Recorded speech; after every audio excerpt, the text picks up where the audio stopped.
So this is my last of three big stories for 2023. So 2 days ago, Russia hit Ukraine with the largest missile barrage that they've done since the beginning of the war. Yesterday, Ukraine hit locations in Belgorod and some other places. So Russia's now paying them back for that Belgorod attack with Kharkiv being hit pretty hard as well.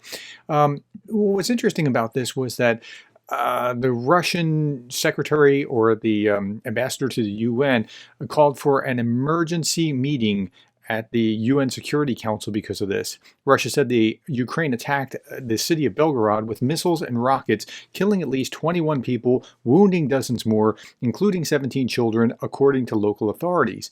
It was a, quote, terrorist attack by the Kyiv regime against a civilian city, unquote.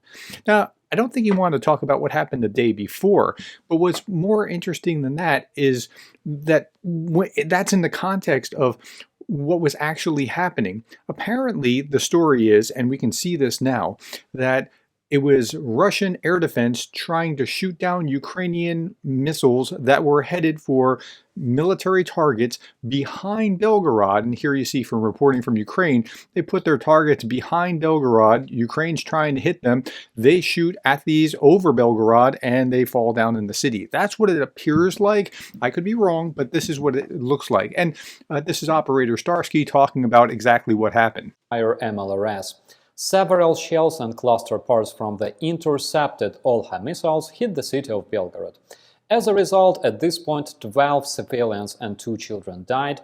Also, 108 people were injured. Had the Olha missiles with cluster charges hit the city directly, the consequence would be incomparably more terrible.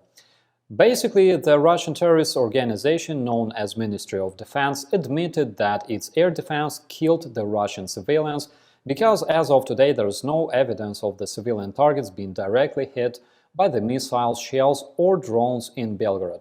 Now, how about that? All right, so next story. There's a lot of Americans and Europeans that are giving. Here's just one example, and I thought this was useful because you have to understand that this is happening in many places simultaneously. Listen to this. Firefighters here in Maine want to help. The Algonquin Fire Department collected old but usable gear, including self-contained breathing apparatuses, protective gear, and tools to send to firefighters in Ukraine.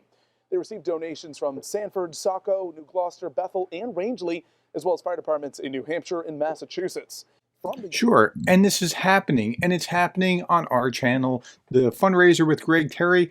We just passed $100,000 worth of aid for Ukraine. I mean, I didn't think that this was even possible that we were going to be able to do this when it started, but we just passed 100,000 thanks to your help. You can still give in the links below if you want to give to aid to Ukraine. This is going to the front line next week. Thank you for your time. Thank you for the likes, the shares, the subscribes. Thank you for being the kind of person that cares about Ukraine.